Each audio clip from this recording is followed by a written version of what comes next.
अस्सलामुन अलैकुम। हमने इस संदर्भ में लगभग 19 पार्ट जो है बनाए हैं। 18 पे तो जैसा कि मैंने पिछली बार भी बताया था कि उसके बीच में लगभग 6 महीने का एक अंतर पड़ गया। मेरे को अपनी पुरानी रिकॉर्डिंग स्वयं सुननी पड़ी कि मैंने कहाँ तक पहुँचाया था इस वार्ता को अपने। और जब मैंने 18वां पार्ट मैंने रिकॉर्ड किया तो मुझे ऐसा लगा कि मैंने उसके साथ में ईमानदारी नहीं की। अतः जब आत्मा पर हमने बात करनी शुरू की तो मैंने उसकी रिकॉर्डिंग को वहीं पर रोक दिया। हालांकि मेरे को बात करनी चाहिए आगे वाले चैप्टर्स की, क्योंकि 19वें भाग में जब मैंने बात किया तो मैं खुद उस बात से अपने संतुष्ट नहीं हुआ, क्योंकि वो पिक्चर क्लियर होनी चाहिए। जब तक पिक्चर क्लियर नहीं होगी तब तक हम इस चीज़ को नहीं समझ पाएंगे। मैंने पिछली बार भी जब बात की थी तो हमने साबिता की बात की थी, फिर जू की बात की थी, फिर रुइया की बात की थी, यानी कि 3 स्तरों की बात की थी हमने, जिसमें मैंने इसको एक नाम दिया था कि लौह महफूज अव्वल, फिर दोम, फिर जू, है ना। तो ये पीछे वाली रिकॉर्डिंग्स को, इन 5 स्टेप्स को अपने निगाह में अगर समझना है तो उसको अपनी निगाह में रखना ज़रूरी है, इस पर गौर और फिक्र करना ज़रूरी है। अब फिर से हम लोग उसी पे आते हैं कि इसको फिर से एक बार समराइज़ में कर सकूं। हो सकता है कि ये रिकॉर्डिंग थोड़ी बढ़ जाए, और क्योंकि अगर मेरे कहने का उद्देश्य क्लियर नहीं हुआ तो फिर कहने का कोई अर्थ नहीं निकलेगा। तो हम बात करते हैं निगाह की, एक जो अविभाज्य अंश है जिसको मैं आत्मा कह लूँ, है ना। तो ये जो अविभाज्य अंश है इसकी अपनी एक निगाह है, ये निगाह ही इल्म है। हम जैसे कि हम लोग पिछली बार बात कर आए हैं। अब बात करते हैं, ये पूरा अस्तित्व है ये एक है, और ये अनेक कैसे होता है। कि अगर मैं बात करूं कि सब कुछ एक है तो एक के बाद ये अनेक कैसे होता है। तो निगाह जो है हमारी वो 2 तरीके से देखती है। हम पिछली बार बात करके आए थे, एक तो डायरेक्ट और एक इनडायरेक्ट, एक प्रत्यक्ष और एक अप्रत्यक्ष, ठीक है ना। जब हम अपनी स्वयं की आत्मा में, यानी कि अपने अंदर की तरफ देखते हैं तो ये निगाह प्रत्यक्ष देख रही है, और इसका देखना अर्थात जू का देखना है, यानी कि आपके अंतःकरण का देखना है, या वहदत का देखना है। और वहदत में देखने वाली यही निगाह, मैं निगाह की बात कर रहा हूँ, वो जो निगाह देख रही है यही वो आत्मा का या उस अविभाज्य अंश का अंश है। ये वही है। जब यही निगाह जो है साक्षी को दृश्य के निकट लाती है। यहाँ पर 2 चीज़ें हैं, एक निगाह है, एक साक्षी है, और दूसरा दृश्य, तीसरा दृश्य। ये निगाह अपनी जगह पर ईश्वरीय ज्ञान है।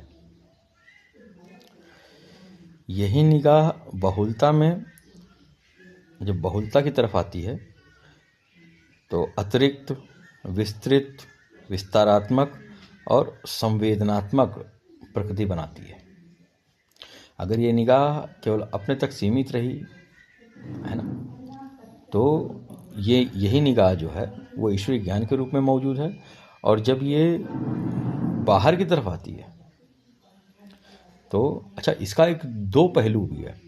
एक पहलू तो ये समझ लो कि बाहर की तरफ जो है इतनी बहुलता क्यों है, और दूसरा है कि जब आप अपने विचारों को देखते हो जो कि बहुतायत में है तो उस पर आप एकत्व कैसे प्राप्त कर सकते हैं। ये दोनों तरफ का नियम है। सीढ़ी, जिस सीढ़ी से ऊपर चढ़े हो उसी सीढ़ी से नीचे उतरना है।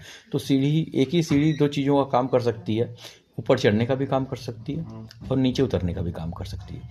तो इस भेद पर तुम्हें स्वतः गौर व फिक्र करना होगा, क्योंकि जब कोई व्यक्ति बोलता है तो वो एक रुख पर बोलेगा, दूसरा रुख पर इशारा करेगा, उसको स्वतः ही समझते हुए चले जाना है।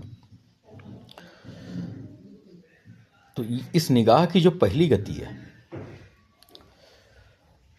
वो एकत्व का ज्ञान है कि एक ही है, दूसरा नहीं। वो एकत्व का ज्ञान है और इसी को ही हम कहते हैं वहदतुल वजूद। इसी को हम कहते हैं वहदतुल वजूद। इस निगाह की जो दूसरी मंजिल है, तीसरी मंजिल है, चौथी मंजिल है, पांचवी मंजिल है और जो छठवीं मंजिल है, ये बहुलता की तरफ जाती है और इसको कहते हैं वहदतुल शहूद, यानी कि मैंने देखा, अब बाहर भी देखा। यही निगाह जब अप्रत्यक्ष देखती है, यानी कि दूसरी मंजिल, तीसरी मंजिल, चौथी मंजिल, पांचवी मंजिल अब अपने तय नहीं देख रही है, उसके विस्तारात्मक रूप को देख रही है, संवेदनात्मक रूप को देख रही है। तो जब यही निगाह अप्रत्यक्ष देखती है, अपने अंदर न देख करके बाहर की तरफ देखती है, तो यहाँ पर जमाना यानी कि समय और स्थान इन दोनों का निर्माण वो करती है। टाइम एंड स्पेस यहीं पर बन जाता है। जैसे व्यक्ति अपनी वहदत से बाहर निकलता है, उस एकत्व से बाहर निकलता है और निगाह जो है और विस्तारात्मक ज्ञान लेती है और विस्तृत ज्ञान लेती है, संवेदनात्मक ज्ञान लेती है, तो यहीं पर जो है समय और स्थान बन जाता है। इसमें जैसे जैसे परिवर्तन होता है, विस्तारात्मक स्थिति बढ़ती जाती है, वैसे वैसे ही बहुलता और बहुलता के स्तर स्वयं प्रकट होने लगते हैं। और ये जो निगाह थी, अव्वल इल्म, अव्वल ज्ञान, जिसको मैंने ईश्वरीय ज्ञान कहा, ठीक है ना, ये विस्तृत होते होते, देखिए दो चीज़ें होती हैं, या तो वो अपने स्टेप को, अपने रूप को बदलना, पहली से दूसरी आया, दूसरी से तीसरी आया, तीसरी से चौथी आया, तो ये क्रमबद्ध अनुसार या तो नीचे उतरने को ले लो स्टेप बाय स्टेप, या ऊपर चढ़ने को ले लो। नीचे उतरने को कहते हैं अवतरण, इसको उर्दू में कहेंगे तनज़्ज़ुल। तो ये तनज़्ज़ुल हुआ, जो अवतरण हुआ, तो यही चीज़ें जो है एक मनुष्य में क्या क्या बनता है, शौर, निगाह, वाणी, घ्राण, सूंघना और छूना, यही 5 बनता है। क्योंकि ये जो इल्म है, ये जो एहसास है, वो इसी तरीके से आपका बढ़ता है और चीज़ों की बहुलता प्रकट होती है। अभी इस जो अवतरण हो रहा है, इसके 2 अंश हैं। पहला, निगाह जो है गति में आई, निगाह ने देखना शुरू किया, इसके पहले का अवतरण एक है, इसमें ज्ञान है और ज्ञानी है। कि ज्ञानी वो जिसको मालूम पड़ रहा है, ज्ञान जो कि मौजूद है, 2 चीज़ें मौजूद हैं। और गति में आने के बाद दूसरे अवतरण में होती है चेतना, इसको बोलते हैं शऊर, और तृतीय में निगाह और निर्माण यानी कि दृश्य, चौथे में वाणी और श्रवण, सुनना, पांचवें में रंगीनता, उसकी स्पेशलिटी, उसका एहसास, है ना, और छठवें में आकर्षण और स्पर्श। तो ये 6 तरीके का स्टेप है और इन स्टेप्स को बहुत अच्छी तरीके से समझने की ज़रूरत है कि आपके बूझ में आ जाए। और ये कोई वैसी बात मैं नहीं बता रहा कि इसके लिए आपको पीएचडी कोई करनी है। जब आप अपने तरफ देखोगे तो ये चीज़ें स्वतः ही आपको एक फितरती तौर पे, प्रकृति के हिसाब से, कुदरत के हिसाब से ये होती हुई नज़र आएंगी, चाहे वो अपनी तहीं देखो, चाहे इस मार्केट में देखो। तो जो पहला अवतरण है, जिसमें ज्ञानी और ज्ञेय 2 चीज़ें हैं, तो पहला अवतरण मैं कहता हूँ कि ये अस्तित्व की एकता है, वहदतुल वजूद। और दूसरा अवतरण है वो बहुलता की तरफ लेके जाता, नहीं कि फैलता है वो, जिसके अंदर कई एहसास 5 स्टेप में आपके बढ़ते हैं। तो इस बहुलता के 5 स्तर हैं। इस तरीके से अवतरणों की संख्या हो गई 6। तो पहला अवतरण जो है वो एकता यानी कि वहदत का सूक्ष्म अंश है, और दूसरे 5 अवतरण जो है वो बहुलता के 5 अंश है। आत्मन, आत्मा या अविभाज्य अंश, मनुष्य, इसकी संरचना जो है इसी दूसरी श्रेणी से, दूसरे अवतरण से ही पैदा होती है। अब इसको फिर से और गहराई समझते हैं। प्रथम स्वरूप ईश्वर है, ये सभी लोग जानते हैं। प्रथम स्वरूप उस मालिक का है, और ईश्वर का जो जहन है, उसकी जो बुद्धि है, ये बुद्धि शब्द मैं इसलिए प्रयुक्त कर रहा हूँ क्योंकि हम समझ सकते हैं इसको। हमको अपने समझने के लिए शब्द चाहिए, हम शब्दों के माध्यम से ही, हालांकि हम उसकी बुद्धि का निरूपण नहीं कर सकते, उसको जान नहीं सकते, लेकिन चूंकि हमारी समझ में बात आनी चाहिए, इसलिए मैं इसको ईश्वर का जहन कह लूँ, या ईश्वर की स्मृति कह लूँ, या मैं ईश्वर का, है ना, कि ये ईश्वर की नॉलेज, उस परम पिता की नॉलेज, ये इल्म वाजिब है, ये इसेंशियल नॉलेज है। और इस इल्म में, इस ज्ञान में, यानी कि जो ईश्वर का जहन है, ये उसके ज्ञान में ये पूरा ब्रह्मांड, ये पूरा अस्तित्व पहले से ही विद्यमान था और उसकी इच्छा के अधीन था। जब ईश्वर ने ये पसंद किया कि नहीं, कि ये चीज प्रदर्शित होनी चाहिए, तो उन्होंने कहा कुन हो जा, यानी कि जो चीज अभी छुपी हुई थी, मेरे जहन में थी, वो प्रत्यक्ष हो जाएगा, यानी कि गति में आ जा। अभी रुकी हुई थी तो कुन गति में आ जा, अब तू चालू हो जा। और जैसे ही ये कुन का लफ्ज हुआ, तो जो चीज पहले साकिन थी, रुकी हुई थी, उस परम सत्ता के जहन में जो कुछ भी मौजूद था, उसने पहली जुम्बिश ली, पहली करवट बदली और हरकत में आ गई, गति आरंभ हो गई। यह पहली गति यह थी कि जब अस्तित्व में आई, अब ये पहली गति होगी, कौन बोल दिया, जो जहन में था वो प्रकट हो गया, है ना, अंदर से बाहर की तरफ हो गया, प्रदर्शित हो गया। अब इस सिचुएशन के बाद जो पहला स्टेप हुआ, वो ये हुआ कि जितने भी उस वक्त अविभाज्य अंश, सोल और स्पिरिट, दो चीजें हैं, जीव और ईश्वर, या रूह और नफ्स, इसको समझिएगा बड़े ध्यान से, यहाँ पर भेद है और इसको समझना जरूरी है, जो मेरी समझ में आया है। और ये इल्म जो है, मैंने पहले बताया था कि ये इल्म ऑलरेडी सबके अंतःकरण में, सबके अंदर, सबकी बातिन में पहले से ही मौजूद है। तो जब पहला स्टेप उसमें हुआ कि जितने भी अस्तित्व के अविभाज्य अंश हैं, उनको अपना नॉलेज हो गया, उनको अपना अंतर्ज्ञान हो गया। अब जितने भी बीइंग हैं वहाँ पर, अस्तित्व हैं जितने भी, तो प्रत्येक के अविभाज्य अंश की विचारधारा में बात ये आई, वो प्रत्येक विचारधारा कि मैं हूँ और दूसरा कुछ नहीं। अब यहाँ पर दो चीज़ें हैं, एक तो मैं, वो अब इसको ही वहदत कहा गया कि जब आपके होने का होना साबित हो जाए, मैं एक अलग यूनिट हो गई हूँ, यानी कि वो खुद का वो बोध कर रहा है, तो ये वो वहदत है।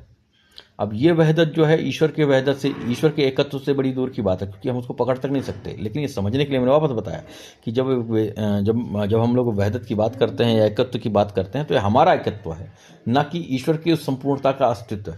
यहाँ पर आकर के सारी चीज़ें फेल हो जाती हैं, हम उसका निरूपण नहीं कर सकते। ये हमारी समझ के लिए है कि हमारी शब्दकोश, हमारी पहुँच पकड़ कहाँ तक जा सकती है, हम उसकी गहराई नहीं नाप सकते।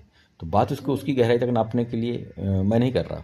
मैं क्यों इतना कह रहा हूँ कि जब पहली बार ये विचारधारा आई उसके अंदर, मैं हूँ, तो मैं जो है वो जानने वाला है, और हूँ जो है क्या कहते हैं, ये इल्म है, ये ज्ञान है ना। तो जब ये मैं हूँ वाली बात सामने आ गई, तो वहाँ पर ये जो मैं हूँ जो है, वो एक गुमशुदगी में था, एक मग्नता में था, मस्त में था, ये वहदतुल वजूद है कि जहाँ पर समस्त सृष्टि जो है उसी के अंदर नहीं था, क्योंकि वो अपने के अलावा किसी को और नहीं पा रहा है। तो इसको सूफी वहदत कहते हैं, वहदतुल वजूद कहते हैं। ठीक है। अब इसके बाद जब क्या कहते हैं,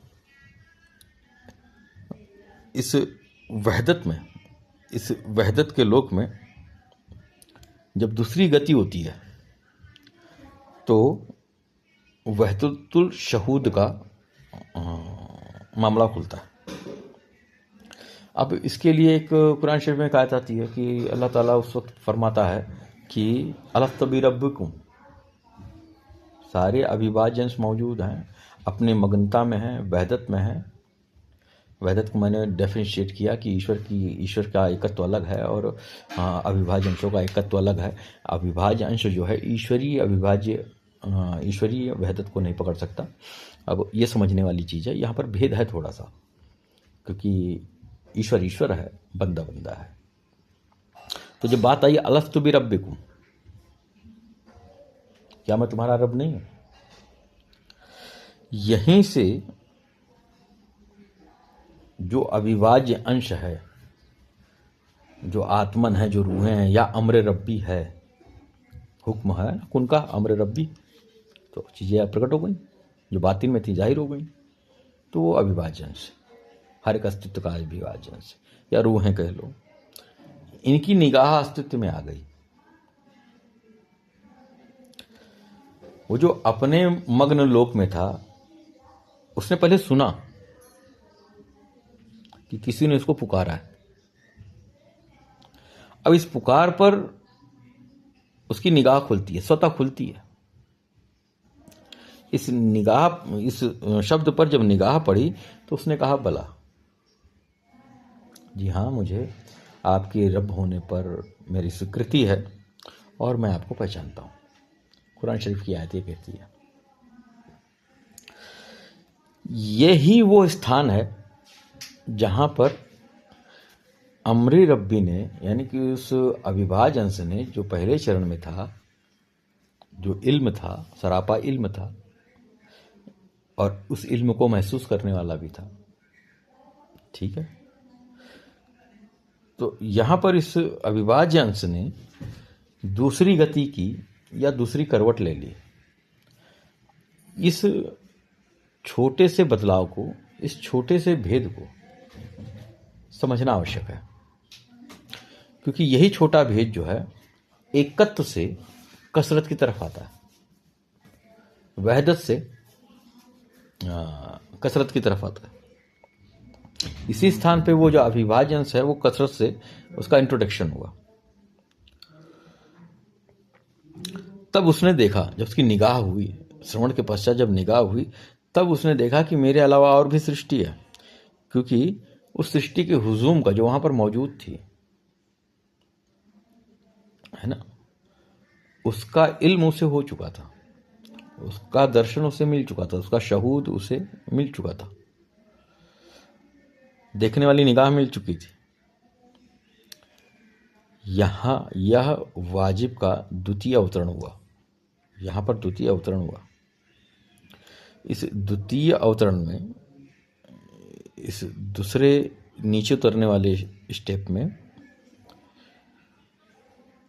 मनुष्य ने अपने अस्तित्व की गहराई का अनुभव किया और दूसरी सृष्टि का भी दर्शन किया। उसकी भी दर्शन से वो जाना उसने कि मेरे अलावा नहीं, मेरे जैसे बहुत सारी चीज़ें यहाँ पर मौजूद है। तो पहला अवतरण क्या था कि जब वो अपनी मगनता में था, मैं हूँ, उसमें इल्म था और उस इल्म को जानने वाला था, ज्ञानी और ज्ञेय। यानी कि उस स्थिति में पहले अवतरण में मनुष्य को केवल अपने होने का ज्ञान हुआ। मैं हूँ,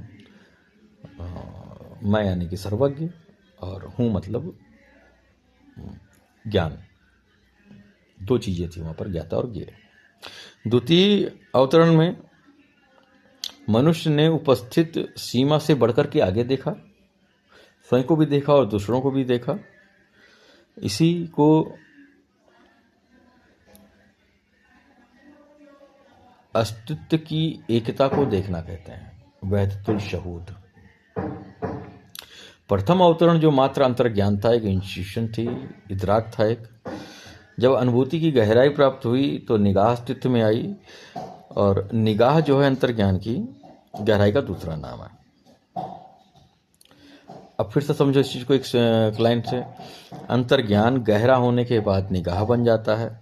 अंतर्ज्ञान जब तक हल्का हो और केवल विचारों की सीमा में विद्यमान रहे,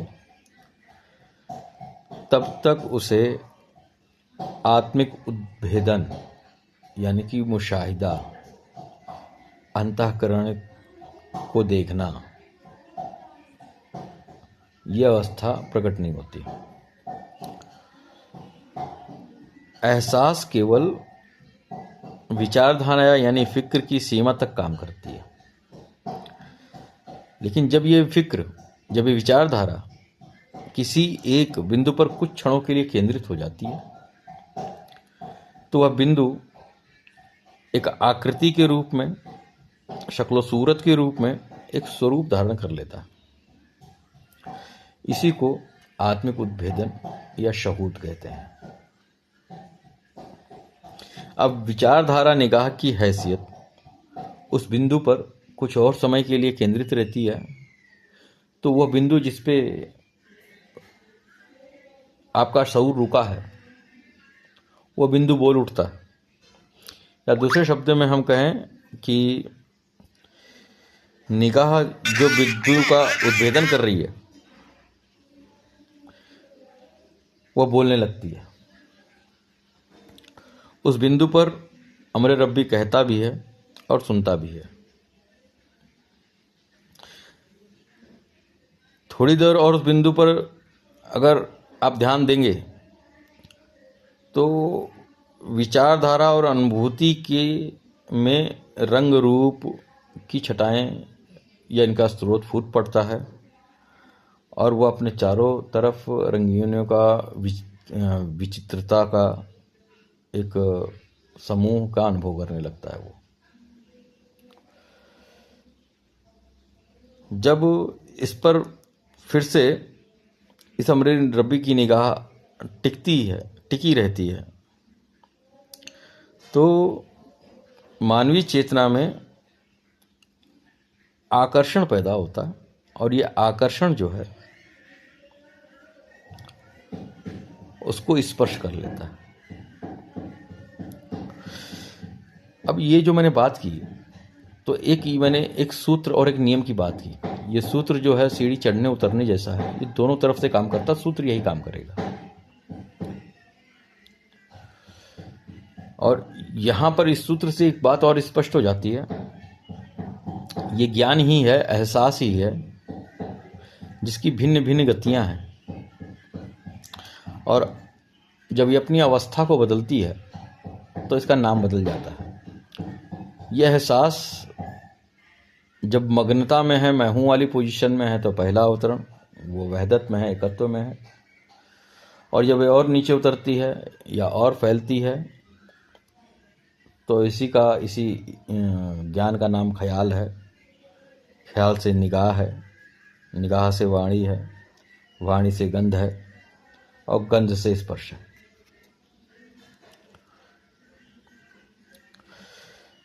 अब हम इस नियम की तरफ अगर ध्यान दें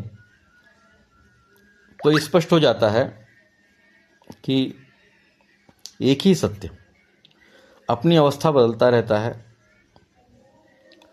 इन परिवर्तनों में भिन्न भिन्न आत्मिक उद्भेदन है, मुशाहिदा है।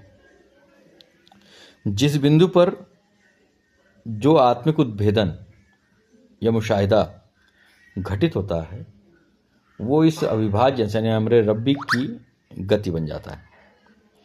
जिस प्रकार ख्याल ज्ञान है, उसी प्रकार निगाह भी ज्ञान है। और निगाह के बाद की सभी अवस्थाएं जो हैं, उस ज्ञान में कुछ ना कुछ और जोड़ती हैं, उसको विस्तृत करती हैं, विस्तरात्मक करती हैं, संवेदनात्मक करती हैं। तो ये सारी अवस्थाएं भी ज्ञान ही हैं। एहसासी हैं। कोई भी अवस्था इस ज्ञान की सीमा के बाहर कदम नहीं रख सकती। ज्ञान के भीतर ही क्रमशः वो और गहरी और गहरी और गहरी होती चली जाती हैं। हमारी विचारधारा ऊपर से नीचे की ओर जब सीढ़ियां उतरती हैं और हम इस विचारधारा की आकृति रूप को भिन्न भिन्न अनुभूतियों का नाम देते चले जाते हैं, जब हम एक ख्याल को जहन में तीव्रता से अनुभव करते हैं तो वही ख्याल आकृति बन करके प्रकट हो जाती है। वही आकृति आगे गहन विचारधारा के प्रभाव से संवाद करने लगती है।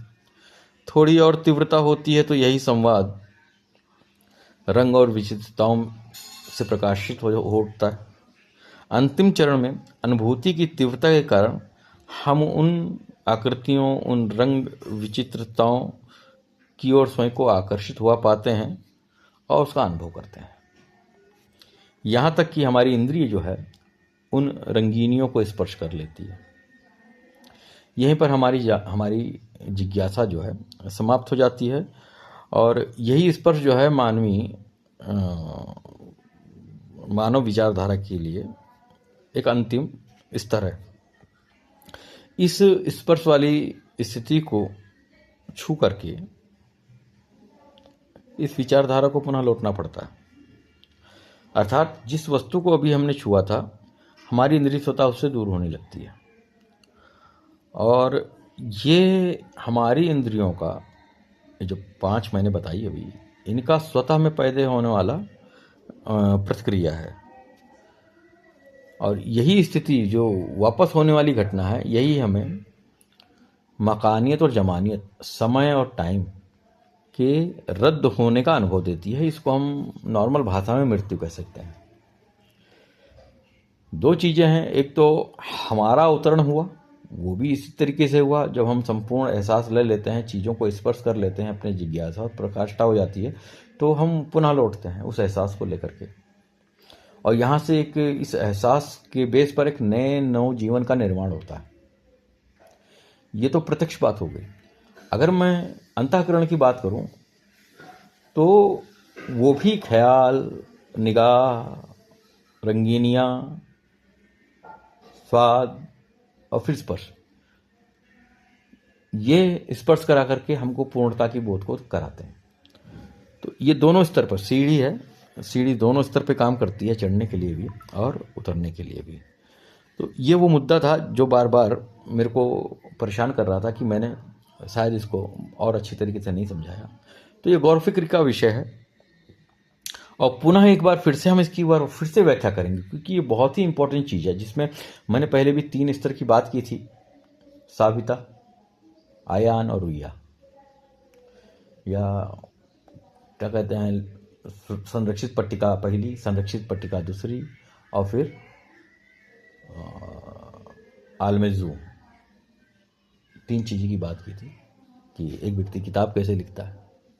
तो इन चीज़ों को हम फिर से इस संदर्भ में आत्मन के नीचे उतरने या हमारे विचारों के प्रकट होने, मेराज जिसको कहते हैं, हम उस लक्ष्य को पा लें। दोनों नीचे उतरना और फिर पूर्णता की तरफ चलना, उसमें भी यही 3 स्टेप काम करते हैं, जो कि 3 चरण काम करते हैं, जो कि 5 स्टेप से होकर गुजरता है। तो इसको हम फिर से बात करेंगे जब ये बात मेरे को खुद को संतुष्टि दे देगी। अभी मैं खुद इसको सुनूंगा और जब ये मेरे को संतुष्टि दे देगी तब उस आत्मन वाले बात पर हम, उस आत्मा वाले बात पर हम बात करेंगे, जिसमें जीव है और आत्मा है, या नफ्स है और रूह है, या सोल है और स्पिरिट है। इस पर फिर हम बात करेंगे क्योंकि अगर ये बेस क्लियर रहेगा तो वास्तव में समझिए कि आपका जीवन एक खुली किताब की तरह है और आप इसको इतने सुंदर ढंग से जी सकते हैं। एक हमारे भाई हैं सादिक भाई, तो वो इतने बड़े इल्म के चक्कर में पड़ते नहीं हैं क्योंकि उन्होंने मान लिया, बस उन्होंने स्वीकार कर लिया, तो बहुत ही सहज चीज़ है। और इसी सहजता में उतरने के लिए इसको कठिनता बनानी पड़ती है कि चीज़ें जो है, हम बौद्धिक स्तर के जीव हैं, हमको चिंतन करना चाहिए, हमको गौर फिक्र करना चाहिए ताकि हमें इल्म हासिल हो। और मेरे को मालूम है अंतर्गोत्वा क्या मिलना है, लेकिन फिर भी ये जो एहसास है ये महत्वपूर्ण है और इसी एहसास को लेने के लिए हम आए हैं और इसी एहसास से पूरित होकर के हम एक नव निर्माण की तरफ अग्रसित होते हैं और प्रेषित होते हैं, उसी तरफ बढ़ते हैं। तो मैं यहीं पर अपनी बात को रोकूंगा और इंशाअल्लाह ताला मेरे मालिक के करम से इसको और खोलूंगा, फिर से खोलूंगा मैं, क्योंकि ये चीज़ बहुत ही इंपॉर्टेंट है। अगर ये चीज़ समझ में आ गई तो अगली सारी चीज़ें समझनी हमको आसान होंगी। हम अगली बार बात करेंगे कि आत्मन का स्वरूप क्या है और उसके अंदर किस तरीके से ये पूरी हर एक अविभाज्य अंश में, जैसे मैंने पिछले बताया था, हर एक अविभाज्य अंश में वो इल्म जो इल्म वाजिब है, इसेंशियल नॉलेज है, वो सुरक्षित पट्टिका है, वो पूरी की पूरी मौजूद है, ऑलरेडी मौजूद है, क्योंकि यहाँ पर उस एक के अलावा कोई दूसरा है नहीं। तो यहीं पर अपनी बात को मैं रोकूंगा। मौला हम